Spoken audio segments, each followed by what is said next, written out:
Welcome to the Brain Health Revolution podcast with your hosts, Ayesha and Dean Sherzai.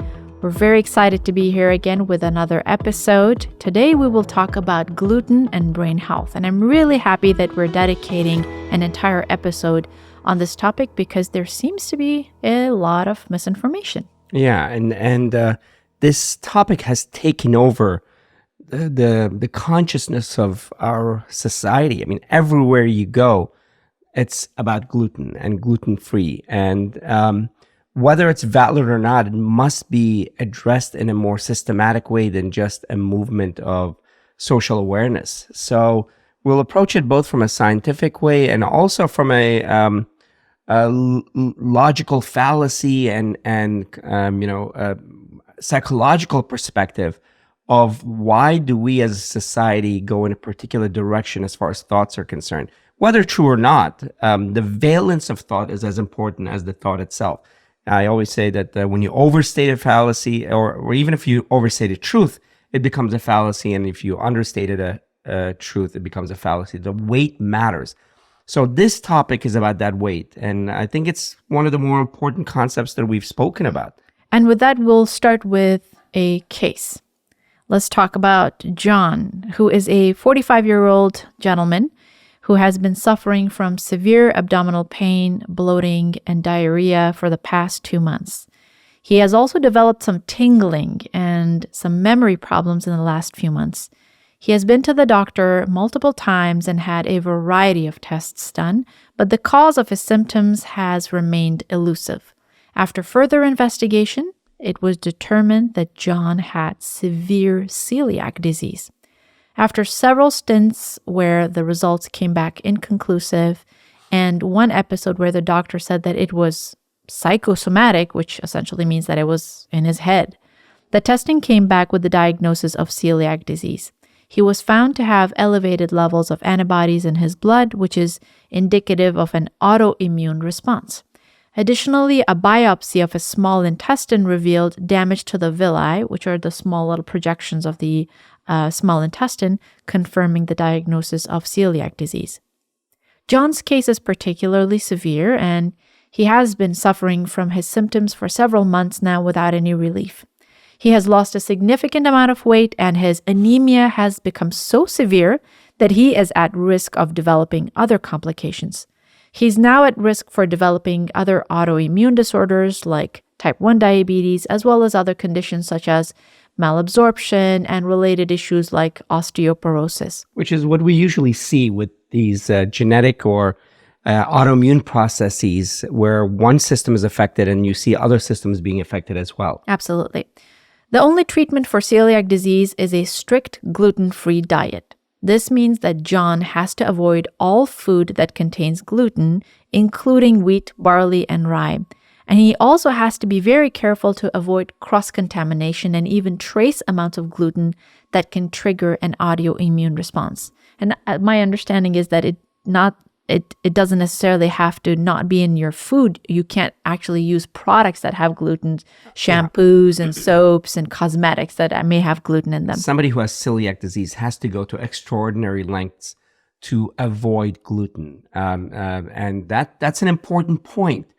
Celiac disease is a real and significant process that can't be taken on in a whimsical or in a haphazard way. It has to be taken on in a very systematic and clear way, because any amount of gluten can affect the system. And although the symptoms might not be as great, but it will still affect the system significantly. Absolutely. So his symptoms started improving significantly upon elimination of gluten from his diet. For most people, following a gluten-free diet will heal the damage in the small intestine, and it will prevent more damage if they are celiacs, of course. Many people see symptoms improve within days to weeks after starting the diet. John's case is a very dramatic example of the severity of celiac disease and the importance of following a strict gluten-free diet. And of course, without this treatment, he's at risk of developing further complications and his quality of life will continue to suffer. So why did we start this conversation with a case study was because we want our listeners to understand that we recognize the importance of this topic, especially for those who are allergic to gluten or have celiac disease. These individuals need to completely avoid gluten at all costs, but it's also important to know that this group only constitutes less than 1% of the population. And statistics show that 1 in about 133 individuals in the United States are true gluten sensitive or have celiac disease. Yeah, I mean, they have allergies to gluten, not gluten sensitive, which we will actually gluten distinguish. allergic. Yes, exactly. And there was some hard numbers around this condition as well. There was a meta-analysis that found that currently worldwide the prevalence of celiac disease is 1.4% based on blood tests, and it's 0.7% based on biopsy results. Why is there a discrepancy between blood and biopsy? Yeah, autoimmune disorders have a false positive ratio as well. There's a lot of times that you see antibodies that are not truly affecting end organs. We've seen this in osteoporosis and other immune disorders where you see the antibody, but you don't see the disease fully manifest. So there has to be more. The biopsy will actually show that the damage is being done. It's not just that an antibody is present, but it's actually attacking tissues, or the body is attacking tissues. So there's a disparity between false positive as far as clinical, and so that we have to be aware of. And that's true in all autoimmune diseases. Absolutely. All right. So that was 1.4% on blood tests and 0.7% on biopsy. The prevalence of celiac disease, as I mentioned earlier, was 0.4%. Okay, so it's 0.4% in South America, 0.5% in Africa and North America, 0.6% of the population in Asia, and 0.8% in Europe. That's pretty low, isn't it? Yeah. So yes, there is such a thing as gluten allergic, and we have to be aware of that population. But as you can see, the numbers are incredibly low when it comes to the celiac disease component, which is the ones that truly have to avoid any trace of gluten. And that's where the truth lies. That's where the valence and weight of the truth lies. Okay. Not the way that we're seeing it across the media. But Absolutely. We'll go get into that a little more here. So I think this is a great opportunity for us to kind of take a deep dive into celiac diseases and what it is and what it does to the body. Celiac disease is an autoimmune disorder that affects the digestive system. It is caused by an abnormal immune response to a protein called gluten. And this protein is found in wheat, barley, and rye. The body's immune system mistakenly attacks the small intestine, and it causes inflammation and damage to the villi, which are finger-like projections that line the inside of small intestine, and it essentially helps absorb nutrients from food. Yeah, and that's the primary area of attack for these antibodies. Although now there's evidence that indirectly it can affect central nervous system and other places, but the primary area of attack is these villi. Absolutely. That's a very important point, that it affects other structures and systems as well, but primarily it's the GI system. The physiologic mechanism and process of celiac disease involves many steps. First, the body's immune system mistakenly identifies gluten as an invader, as a foreign object. And essentially, it starts producing antibodies, or these soldier cells and chemicals that start attacking it. These antibodies then bind to the gluten molecule, and it triggers an inflammatory response in the small intestine.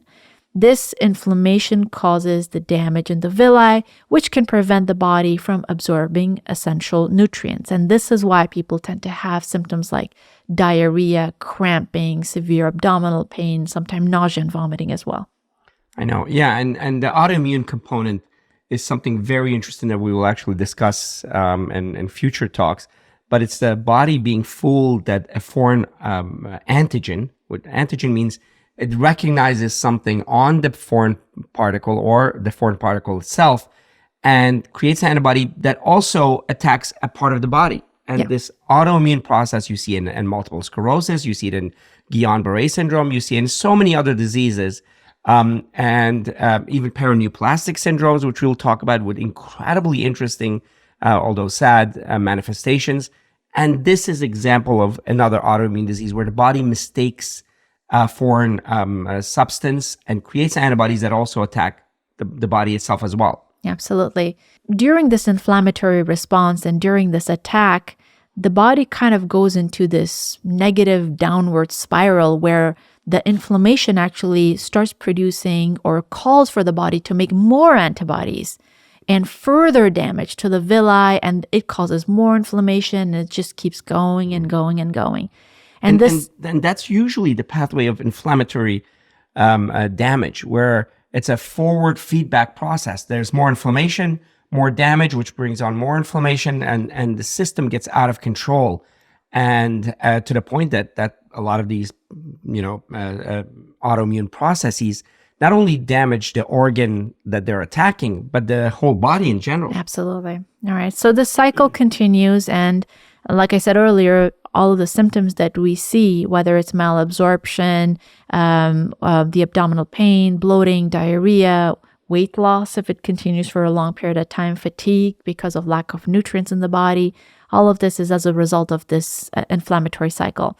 Now, as far as the neurological symptoms are concerned, the most common neurological diseases or conditions that are associated with celiac disease are neuropathies, which is damage to the peripheral nerves, ataxia, which means instability or abnormality in movements, sometimes even seizures or epilepsy, and dementia and cognitive impairment. Yeah.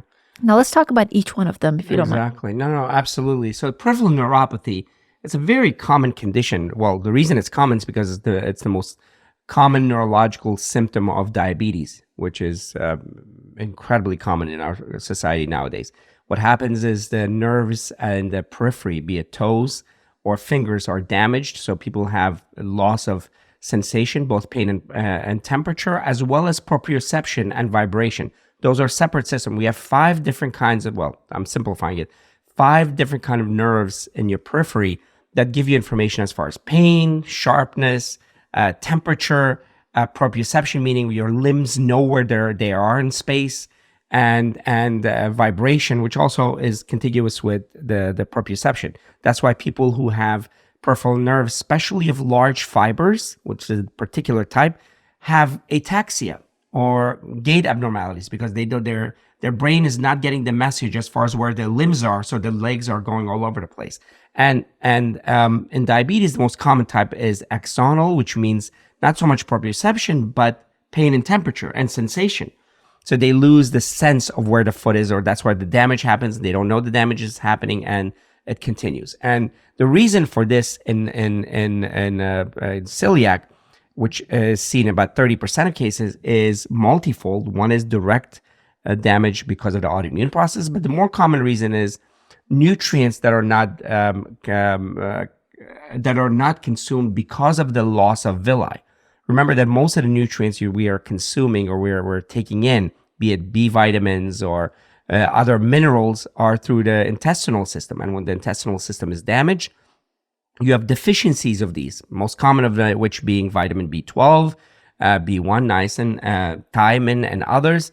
And B12 especially has been shown to be very directly correlated with peripheral neuropathy and dementia. Right. So the damage to the villi causes mineral and vitamin deficiencies, which then lead to neuropathy. By the way, the anemia is as a result of B12 as well. Right, that's and true. So multiple systems that are affected. That's the peripheral neuropathy. And ironically and fortuitously, what we've seen is, although in some cases peripheral neuropathy is not treatable, in these kind of cases, once you get rid of the insult, the gluten or the damage, you see quite a bit of improvement, because now the intestines heal and then they start absorbing, or you take supplements and things of that nature.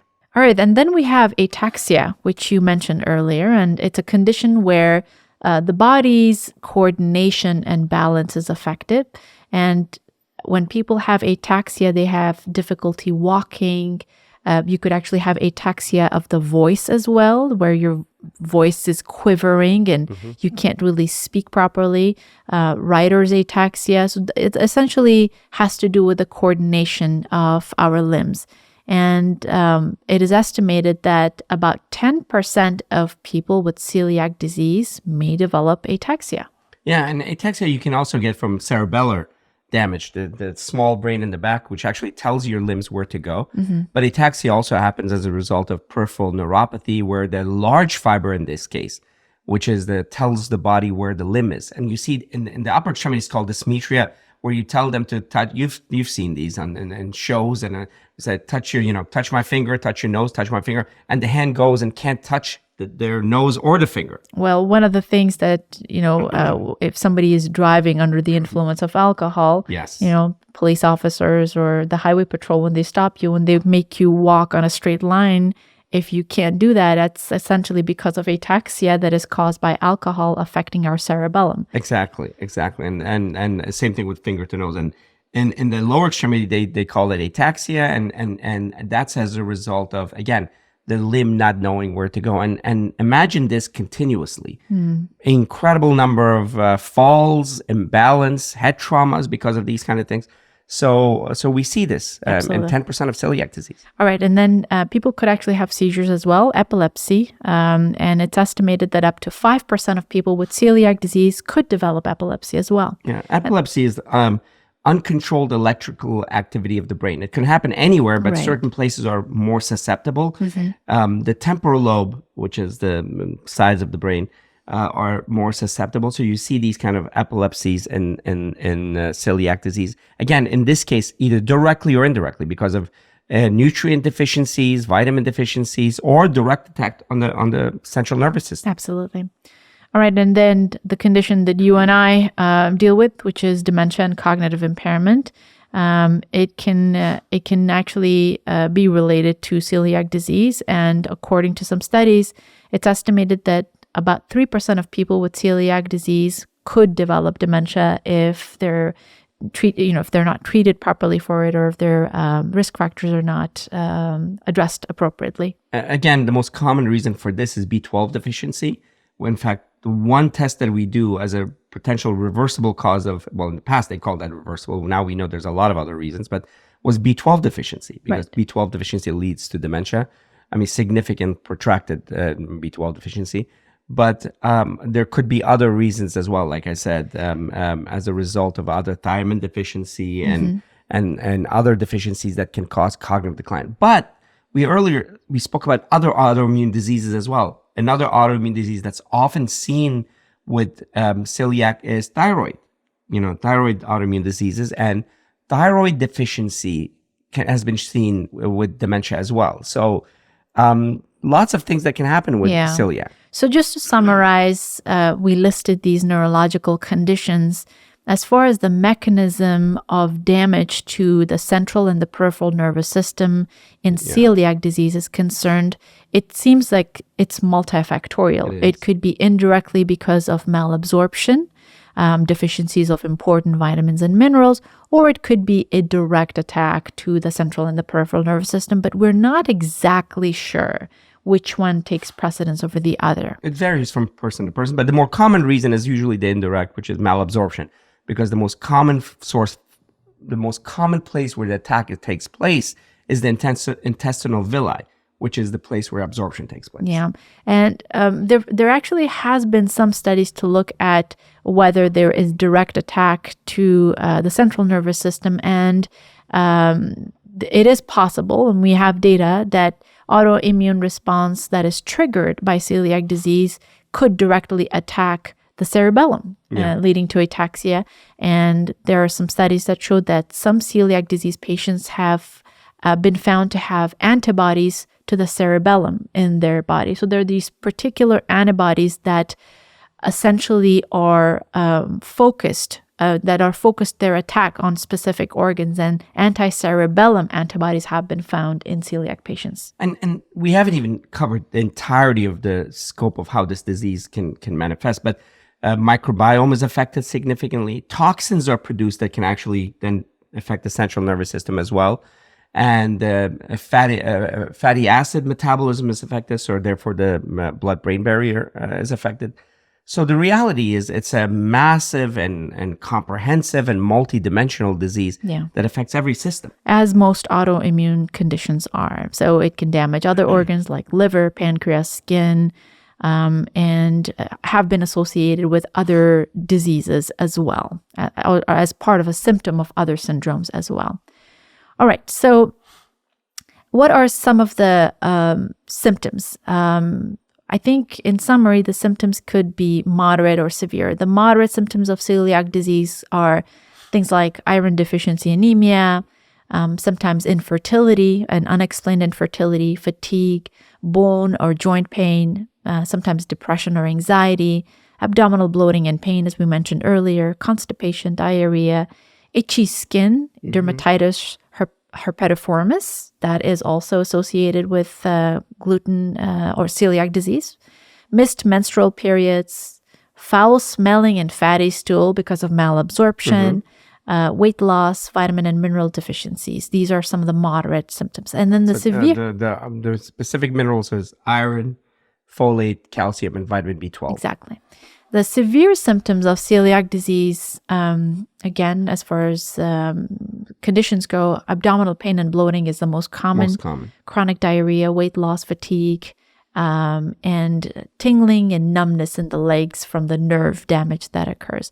If celiac disease is found in younger individuals and adolescents and children, this could actually delay their growth. It could delay puberty as well if it's not addressed appropriately. Okay. So that was gluten allergy or celiac disease, which is less than 1% of the population. Now, that couldn't be the entire story of what we're seeing in the market or in the population, is it? Yeah, I mean, if this is less than 1%, why are we seeing such ubiquity of marketing around gluten? What's going on? I mean, everywhere we see gluten-free cookies and gluten-free breads and snacks and gluten-free bread. Everything is gluten-free all of a sudden. If it's less than 1%, 1 in 133 in the United States, 0.6% on the average throughout the world. I mean, this couldn't be from that because you have more peanut allergies than that. Agreed. Yes. You don't see peanut-free everything. And similar kind of thing. There are a lot of other allergies. So where is this coming from? The massive movement couldn't have arisen from this 1% or less than 1%. And that's where we wanted to kind of talk about why isn't there the same kind of talk about shellfish, which is much more common, right? Or egg allergies, or tree nut allergies, or peanut allergy. Well, but before we get to the why, I think let's go ahead and talk a little bit about what gluten is. I think that's a good place because I mean this whole universe of marketing is about that one protein, gluten. So let's describe gluten. All right. So gluten is a protein that's found in wheat, rye, barley, and some other grains as well. And it's responsible for the elastic texture of dough. If you think about pizza crust, or if you think about some Italian breads where that elasticity comes, that's actually gluten. I actually learned that from you when you were making the pizza bread. Yeah. And you made a gluten-free one, and then and I was asking what's the difference, and we felt the difference when we were making it. It was almost like a cookie. It was more crunchy. It didn't have the elasticity. Exactly. I loved it, but still the difference was. You could see it. Quite stark, absolutely. Yeah. So it actually helps give bread its chewy texture. And gluten is also used as a stabilizing agent in many processed foods. Seitan, the protein that a lot of vegetarians and vegans consume is essentially gluten. It's that chewy protein that is in dough, in flour, but essentially the carbohydrates have been removed or washed out, and what is left behind is seitan or the gluten. Now, chemically speaking, gluten is made out of two proteins. These are gliadin and glutenin, and we'll put this information in the show notes for people to actually read about it, and if they want to do more research on it. Gliadin is the protein that gives dough its elasticity, and glutenin helps to give bread its chewy texture. Gluten is found in kamut, in spelt, and we'll put a list of all the different kind of gluten-containing products in the show notes as well. Sometimes it's also found in oats, although most oats are generally gluten-free. So for people who have celiac disease, they have to make sure that they look at the container on oatmeal or oats and make sure that it's a gluten-free version.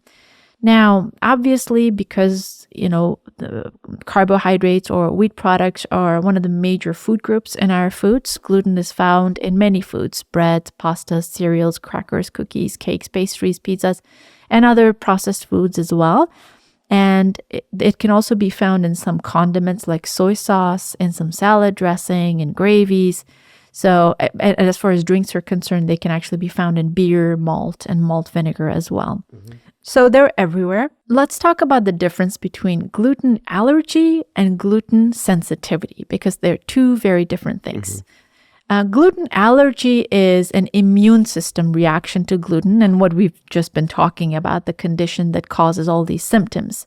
And when someone actually consumes gluten and they're allergic to it, their body starts creating antibodies and starts attacking the tissues. And gluten sensitivity, on the other hand, is actually not an immune system reaction. It's a condition where people start having some symptoms that are similar to gluten allergy, but there's no antibody reaction or the inflammation that comes along with it. Sometimes gluten sensitivity symptoms can be very closely related to gluten allergy. People could have bloating, they could have some abdominal pain, they could have some diarrhea, maybe some joint pains, but it's not as exaggerated as celiac patients. The main difference between gluten allergy and gluten sensitivity is that gluten allergy, again, is an immune reaction, while sensitivity is not. And I think this is where it kind of gets confusing, isn't it? Yeah, I mean, if it's not antibody, so what's causing it? What it is so much that the body is not familiar with this product and reacts adversely. There is some inflammation. I mean, it's not at the same level as autoimmune processes. There is some effect on absorption of fluids or transfer of fluids across membranes. So the reaction is not such a massive autoimmune reaction as it is a body kind of rejecting this external product. Right. No, you're absolutely right. There is some inflammatory response, but it's not as exaggerated as gluten allergy. And we actually have some data that people who are sensitive to gluten, they can have an increase in the production of inflammatory cytokines, which can cause a wide range of symptoms, as we mentioned earlier. It also can affect our gut microbiome and cause a level of imbalance, which can lead to digestive issues. Sometimes when people have gluten sensitivity, there can be an overgrowth of certain bacteria in our gut, which can increase the symptoms of the GI issues. Now, the percentage of people who have gluten sensitivity is probably less than celiac disease. Altogether between the different kinds of gluten sensitivities, they say about 2%. I mean, that's not, I want to make sure that we pull back and don't conflate multiple things. There's the wheat allergies and wheat sensitivities and things of that nature. But for gluten specifically, it's at the most 2%. So altogether between celiac and gluten sensitivity, it's 3%. But even within that 2%, it's not a binary thing, all or none. There's a spectrum from very light sensitivity to a little more exaggerated sensitivity. Right, absolutely. So there's a spectrum of expression. And I'm glad that you brought up the concept of wheat allergy, which is different from gluten sensitivity and allergy. As far as the numbers go, there was a recent study that showed that a worldwide prevalence of 0.5 to sometimes even 9% of the population, that's the prevalence of wheat allergy. In the United States, it's about 0.4 to 0.5%. Yeah, usually it's less than 1, but yeah. Let's talk about why there was a controversy around something that has very specific numbers around it and something that, is not a, it's not a conundrum. Like, we know what celiac disease is. We know the numbers. We know the numbers for gluten sensitivity. We know the numbers for wheat allergy. So why is there such a controversy around gluten, and why is everybody calling it the villain of the diet? It started, I think, in the early 2000s, and with a paper in 2002, a study published in New England Journal of Medicine that suggested a link between gluten and a wide range of health problems. Right. So that was, of course, you can always find papers going all the way back to decades ago, but that was where this new line of attack on gluten started. Right. And they mentioned things like digestive problems, fatigue, and depression associated with gluten. And so that's when an interest starting being generated for people to start questioning the healthfulness of products that have gluten in them. And suddenly you had this anti-gluten movement. And there were a lot of products that came out saying that gluten-free was the way to go. And there was some mixed messaging. Gluten-free was almost synonymous with healthy. Yeah. So you would have these gluten-free cookies that were not happy. They had a ton of sugar, they had a ton of coconut oil in them, but they were considered to be healthy. And I think some of the remnants of that movement still exists today, where people just say, oh, I'm healthy, I'm not eating gluten, but not knowing that gluten-free is not necessarily healthy. That's what I call the exaggerated anti-X or pro-X effect. You put the element in there. The pro-X, let's say pro-coconut oil. All of a sudden, there was a massive wave of marketing around coconut oil. Yeah. And without any question, without even looking at the data, it was just everywhere. All products, it was coconut oil. Yeah. Thank goodness that movement has died off. Well, for the I most don't part. know. Well, for the most part. I mean, they never die off completely.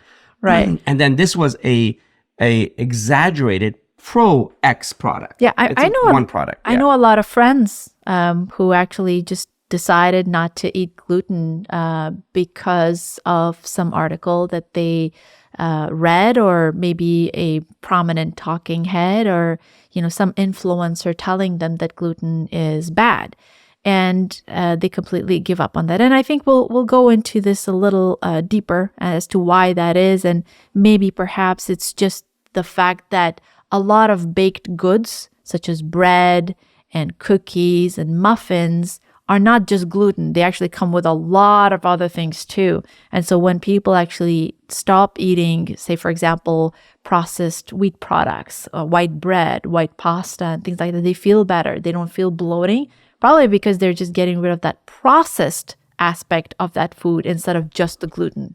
Well, I fully agree with that. I mean, there's so much more to it. There's the sunk cost fallacy. They are so invested in this that at this point, to pull back, it's going to be a psychological attack on their judgment. There's going to be all of us suffer from this. By the way, I'm not standing from a tower looking down saying that we all suffer from these fallacies, these logical fallacies and biases that influences us on a daily basis, even when we're aware. In fact, recently there was a study that showed that education doesn't get rid of your biases. It just, in fact, in multiple studies showed that it just confirms it more and gives you better language to affirm your bias. That's so sad. We have to be so aware of our biases. Absolutely. And then there's the sunk cost fallacy, which is, if I invested so much and then psychologically I'm going to look bad if I give up, well, I'm all in now. And we felt that from some of our friends and family members, that when we brought it up, it was almost as if we were attacking their personalities, and all we were saying is like the data. Yeah. And we'll talk about some of the other factors that affect us. And the reason we're bringing this is not just to attack gluten or the gluten movement. Not at all. It's just a learning process for all of us. We have no judgment. Like I said, we all have to go through this journey of how to distill information, especially as information is becoming more ubiquitously present. But how to look at the data is critical. And where is our own biases coming from? Where are they coming from? And how are we feeding that machine of bias? Right. Actually, that's as important as the gluten story. Absolutely. Beautifully stated. So I think you brought it up. Let's jump into the science and see what the world of science or, the publications in the last decade or so have said about gluten. Let's actually start with the science supporting the theory that gluten, exacerbates the symptoms of celiac disease. Let's just start with that for now, right? Yeah. Before we go there, I just want to say that although that paper in New England Journal started the process, there were some other papers as well that kind of alluded to it. That's the nature of when you have hundreds of thousands of papers being published. One paper comes out in New England Journal with an impact factor of 30 or 40, and all of a sudden everybody jumps in, and the rest are reflection papers and then small data papers that kind of just confirm the same thing over and over again. But the strong papers for gluten came all from celiac disease. Mm-hmm. I mean, the paper by Cadesi in 2011, which was titled "Cognitive Impairment in Adult Celiac Disease Patients: A Systematic Review." There was the same thing in 2013 and 15 other papers. Yep. All of them showed significant effect. Yeah, and I will actually read some of the details of those papers if you don't mind. I'm sure Beautiful. the audience doesn't mind. We'll go through it real quickly. So one study that was conducted by researchers at a university in Italy found that people with celiac disease had significantly lower scores on their cognitive tests than those without the disorder. And this was published in the Journal of Neurology in 2011. And they concluded that gluten is linked to cognitive decline in people with celiac disease. There was another study, as you mentioned, Dean, in the Journal of Neuropsychiatric Disease and Treatment in 2013. They found that people with celiac disease had significantly lower scores on tests of executive function, which is the ability to plan, organize, and complete tasks. And they concluded that gluten may be linked to cognitive decline with people with celiac disease. The third one is from Journal of Neuropsychopharmacology in 2014, and they found that people who had celiac disease, again, similarly, had lower scores on their tests of memory and executive function. Then there was a study in the Journal of Neuropsychiatric Diseases that came out in 2015, again, similar theory that people who had celiac disease had lower scores on their memory and executive function. I mean, if you can see, the one common denominator is low scores. No, celiac disease. Oh, celiac disease, of course. Yeah. So the celiac disease is the common thing. And these are not the only papers. These were the seminal papers. But there are multiple common things, actually. Yeah. Memory and executive function are affected. Yeah. They had lower scores. The one thing that needs to be expanded on, and I think we could potentially at some other time look at their approach and mechanism, were these individuals treated? Were they actually being very careful about their gluten consumption? Mm-hmm. Because a lot of our listeners may actually be patients with celiac disease. Absolutely. Does this mean that they're at a higher risk? From my understanding of the general, summary of all of this data is, if people are very careful and they stay away from gluten, there's no reason for them to have any cognitive decline. But only in patients with celiac disease. Absolutely. Celiac disease patients only. All right, perfect. So there was that evidence, and we will put the references in the show notes. And the reason we kind of highlight those are strong data. I mean, Right. strong papers and reproduced by others. So, Right. and only in celiac. And the reason we say that, yes, you will find other papers that talk about gluten in general population and all that, but we really have difficulty finding data that's strong and reproducible, and that's the problem. That's where the rub is. Yes, and a problem for regular people who don't have celiac disease. Correct. Exactly. On the contrary, for people who do not have celiac disease, there is a lot of data that shows that they really don't need to cut down their gluten consumption. And the way they've studied it is looking at the consumption of whole grains, which includes wheat, barley, rye, and other gluten-containing whole grains. As a matter of fact, not only is it not bad, it actually is good. It actually is associated with better health outcomes, whether it's cardiovascular disease or brain health outcomes. And we're going to stick to the cognitive outcomes because I think we're going to go very, very long if we talk about cardiovascular disease as well, because there's plenty of data showing that people who consume whole grains on a regular basis have lower risk of coronary artery disease, heart attacks, strokes, cancers, that beyond cardiovascular disease, cancers as well. Yeah. But let's stick to brain health, cognitive decline, and dementia. There's large data that comes from very validated population. And here's one of them. From the Nurses' Health Study, there was a paper that came out that showed that among 13,494 women, participants of the Nurses' Health Study, they were followed for about 8.4 years, and it did not show any association between gluten intake and cognitive score. So they didn't even look at whole grains. They specifically looked at gluten-containing grains, and it did not have any association with cognitive issues, or it did not affect their cognitive scores at all. And the Nurses' Health Study has been studied for dementia and cognitive outcomes significantly for other foods as well. Another study from the Framingham Offspring cohort, this is a recent study. They analyzed data from 2,958 people. They were followed for an average of 12.6 years, which is a long time. Showed that participants who consumed higher amounts of whole grains actually had lower risk of all-cause dementia and Alzheimer's. So those who consumed whole grains actually had lower risk of Alzheimer's disease. In another study, one of the largest study of a combined cohort of Nurses' Health Study and health professionals follow-up study that spanned 26 years of follow-up and included more than 2 million person years. That's a big study. They found out that there was no association between long-term gluten consumption and the risk of heart disease. And the authors actually discouraged recommending gluten-free diets for people without celiac disease because of the potential harm that a diet without whole grains could cause. It could increase their risk of cardiovascular disease, high cholesterol, high diabetes, and in turn have an effect on brain health as well. There have been some dietary patterns that have included whole grains in them. And for brain health, particularly the MIND diet that was conducted in Rush University, Dr. Martha Morris, the late Dr. Martha Morris, constructed that. And in their 2015 seminal paper, they showed that people who consumed a MIND diet reduced their risk of Alzheimer's disease by 53%. I think our audience is probably sick and tired of me saying this over and over again in different forms, but this study was incredible.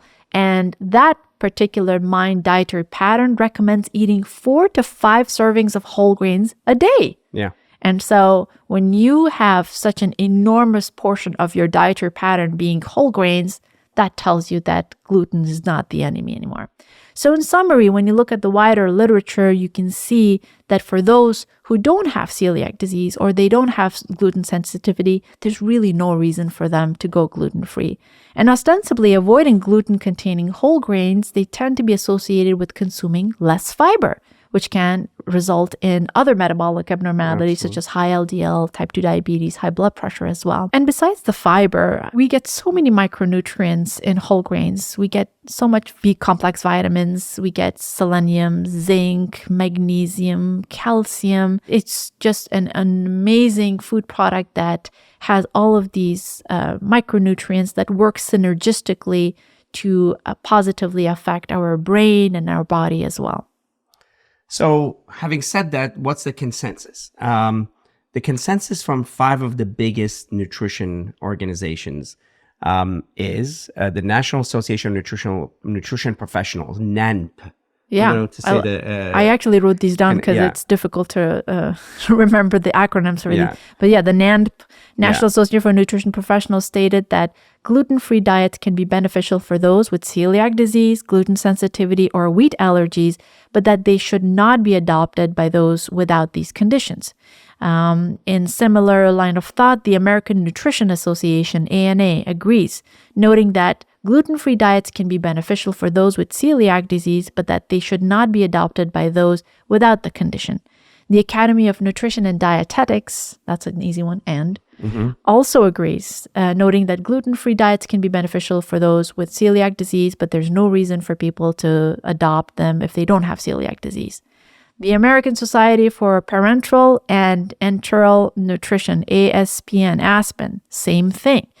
Finally, the American Council on Science and Health states that gluten-free diets can be beneficial for those without can be beneficial for those with celiac disease, but they should not be adopted by those without the condition. Yeah, and then for those with sensitivity, they can avoid it, but there are also other ways of actually sensitizing and getting used to it, and that's a whole different conversation that we can have. But for celiac, which is less than 1%, yes, it should be avoided. But for the rest of the population, we're actually missing out on foods that can be quite beneficial at the public health level.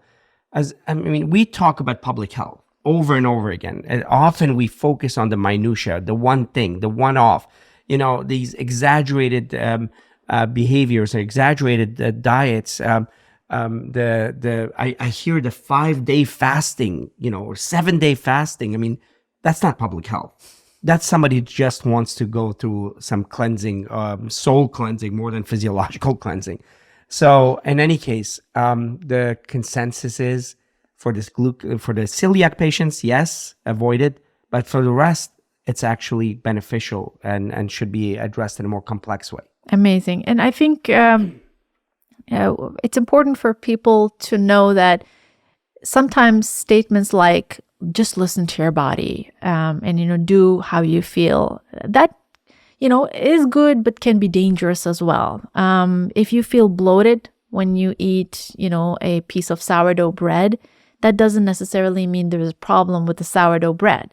You have to actually look at the bigger picture and see whether you have some conditions that your body is not ready to accept something as, nutritious, like a piece of sourdough bread or a piece of whole wheat bread. A lot of people say, I feel very bloated when I eat vegetables, or I feel very, very bloated when I eat bread.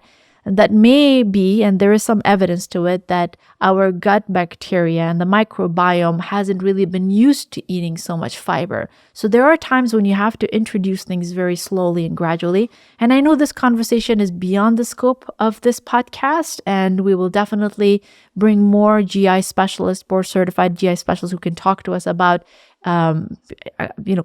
customizing our food in a way where our microbiome and our gut starts accepting them, but not getting rid of huge, parts of the food. I'm just going to say this again.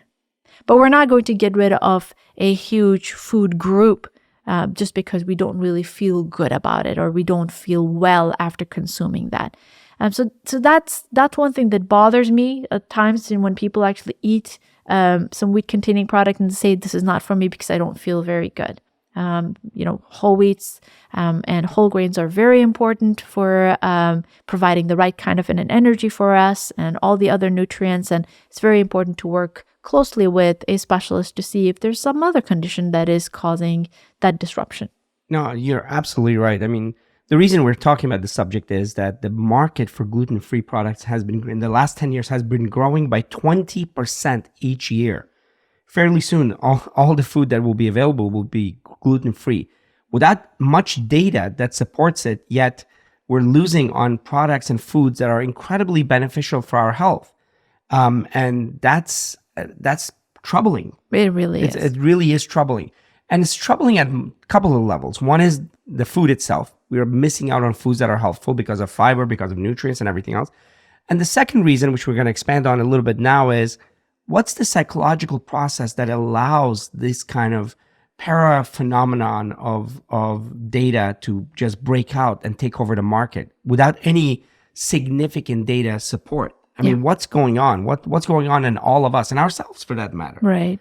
And that's important for us to discuss in every conversation, because if we're not able to help ourselves first, but also our audience in distilling information, understanding information, truly working with often imperfect data. And the imperfect data doesn't mean you throw out the baby with the bathwater, but it means that you assess it for what it is. And if we can't help with that kind of data analysis, we really are going from one talk to the next talk to the next talk, just being, talking in a way that just gets emotions going, but doesn't leave a permanent effect. And the permanent effect is the psychological approach we take with data. Right. In fact, if there's anything we want to do as neuroscientists, ironically, it's not about neuroscience. It's about the psychological phenomenon. Well, we call it neurological. We think that psychological is neurological at its core. The neurological basis of how we deal with information and data is the most important work we do. So that's where we want to talk about. What is the role of marketing in all of this? Yeah, I mean, marketing is a major part of it, isn't it? I mean, look at the growth in the marketing everywhere we go. It's either keto or gluten-free. Exactly. And neither one of them have strong data. Right. What is it? It's so one of the fallacies or psychological phenomenon or marketing phenomena is called the problem-solution marketing, where the problem is created and then lo and behold, we have the solution for it. Yeah. So if there's no problem and the solution is already known, which is greens, we often talk about it. If there's one thing we could do in public health as far as eliminating harm is cigarettes and alcohol, hopefully. Yeah. And on the addition side, greens. Greens. And Absolutely. then beans. Beans. And then legumes. Yes. And then those are not sexy. That's not really. Imagine telling utilizing- someone who has invested so much in vitamins and all these biohacking things, and you're sitting in front of them and you're like, just eat some greens and lentils. Yeah. It doesn't sound very good. It doesn't really feel good. It's got to be this magical thing that somebody extracted this unusual extract from a plant on the side of a hill in an island in the Pacific. Seriously, like most You've of the seen the conversation. commercial on TV. My gosh. Yeah. Yeah. And all of these talking heads, I'm not going to name names and, make people upset, but all of these people in the world of health and wellness who are just talking about mechanistic studies of one molecule doing something else to the other molecule, and these esoteric conversations that have only been studied in animals or, in vitro, and applying that to public health. That's just... It doesn't work. Yeah. And most of it is because of this problem solution marketing. You create a problem and then you find a solution for it. And that's where it's coming. And this type of marketing is often used to create sense of urgency. Yeah. There's something urgent. If you're eating gluten, your brain is being damaged. You're destroying yourself. You sound like those infomercials and the books. No, I mean this that's is what the I'm language. saying. Exactly, that's the language. Exactly. Yeah. So, and without the sense of urgency, the product can't be sold. Right. And what is the product? How could this be a product gluten-free? Well, you create products that are gluten-free, and you create a movement that's gluten-free. Even as far as publications that say gluten-free is a lot sexier than a publication that says add greens. Or the fact that if you add heaping serving of greens in your diet every day, your brain can be 11 years younger. Yeah. 11 years. It's not even heaping, Dean. It's just 1 cup. Really? Yeah. Okay. Just like Take little. away the heaping. Just a little greens. Just little greens. But now this is the marketing, the problem solution marketing. The other one is with these talking heads that you were talking about, the Gish Gallop.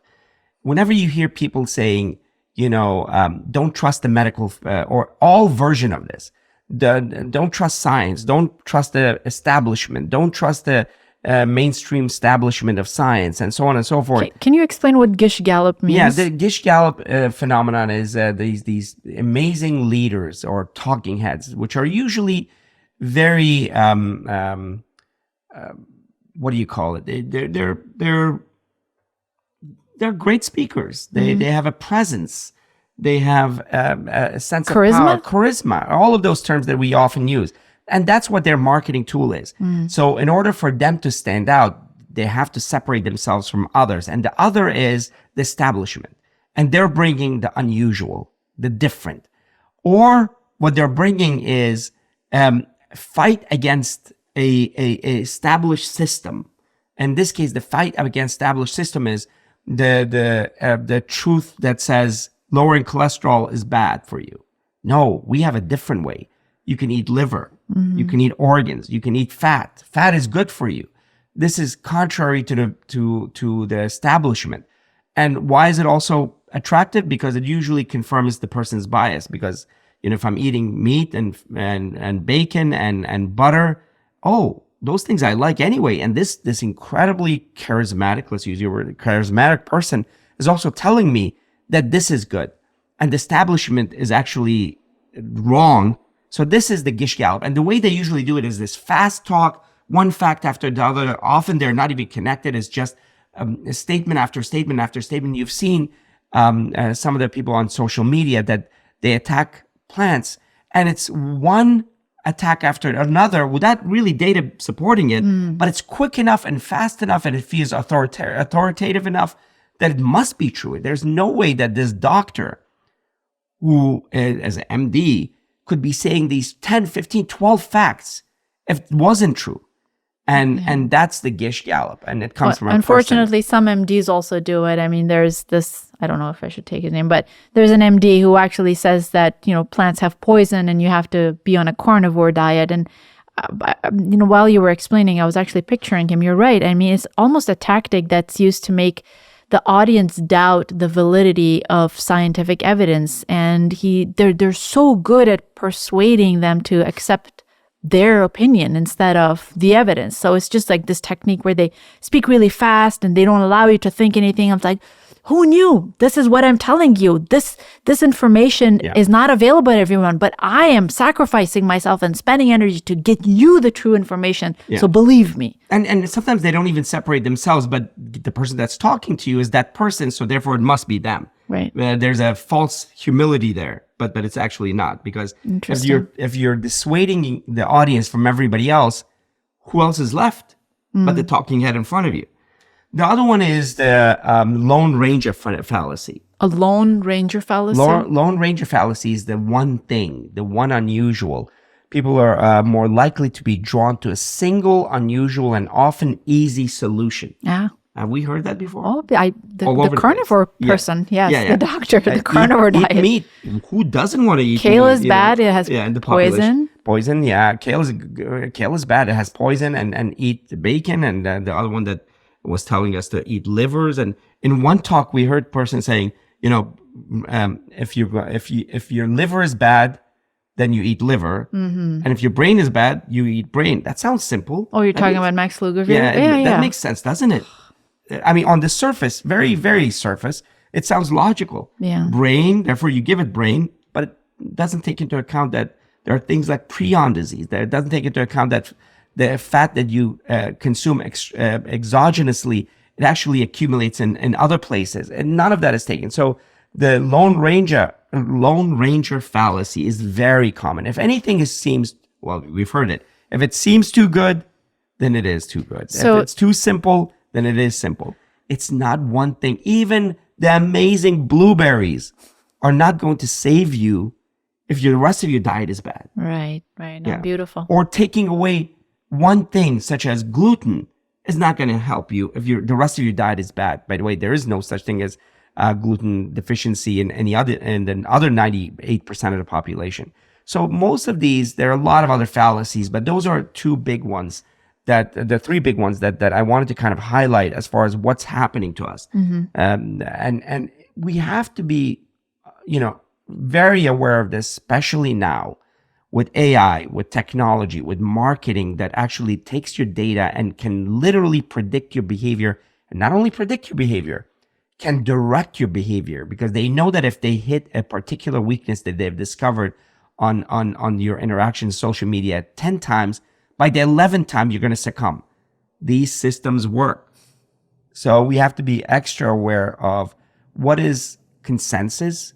When the consensus comes from Harvard, Yale, Stanford, Columbia, all these big universities and everybody else, unless all of them got together in some island and said, we're going to fool people by making them eat gluten.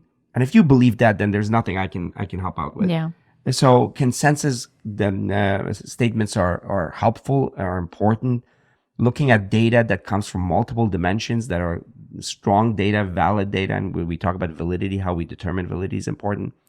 And in this case, gluten, final statement. I think I want to ask you a couple more questions because this is so fascinating. The Lone Ranger fallacy and the Gish Gallop, and the one that I wanted you to kind of expand on. And the one that's more commonly understood is also the bandwagon fallacy. Oh, that's so this is another fallacy that is similar to what you were talking about, the Lone Ranger fallacy, where the fallacy comes when someone assumes that a particular opinion or a belief is correct simply because it's popular. Yes. Because it's just widely accepted. And I think we're seeing how this has come into the realm of gluten. It was something that was very unusual, but now everybody and their friend thinks that gluten is bad. So they just kind of just jump on that bandwagon and completely avoid it. This one has multiple names, but the gist of it is that since a lot of people are following it, it must be true.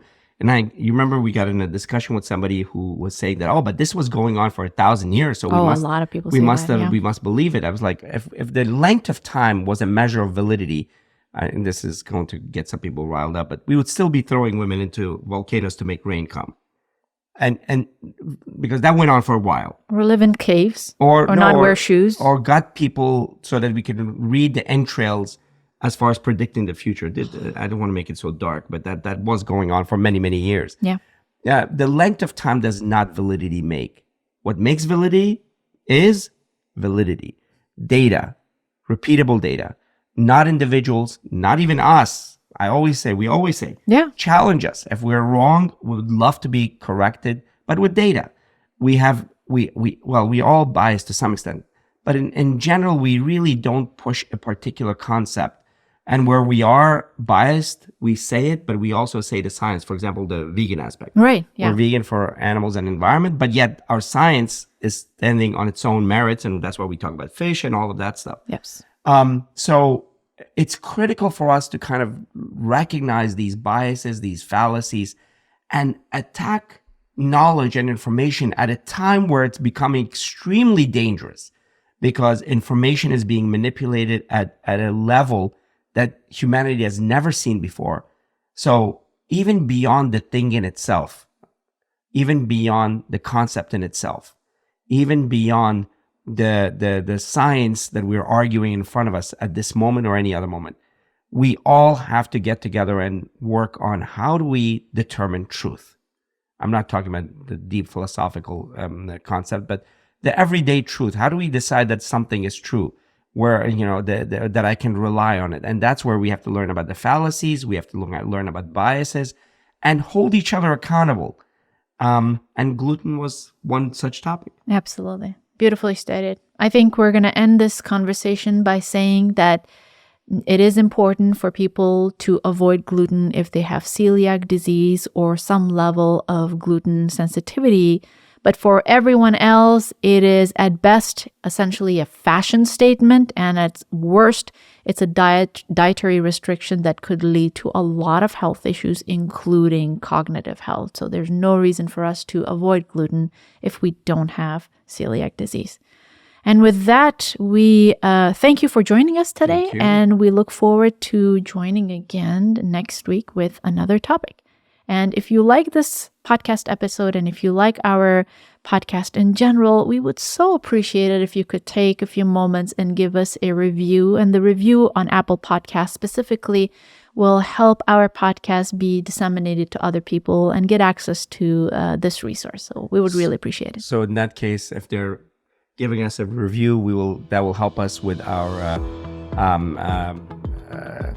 different fallacies, such as bandwagon fallacy and Gish Gallop, and yes. So we can bias people. No, I'm just kidding. Just you'll be able to share all these fine fallacies with everyone else. Hopefully. All right. Thank you so much for joining us. Have a great day.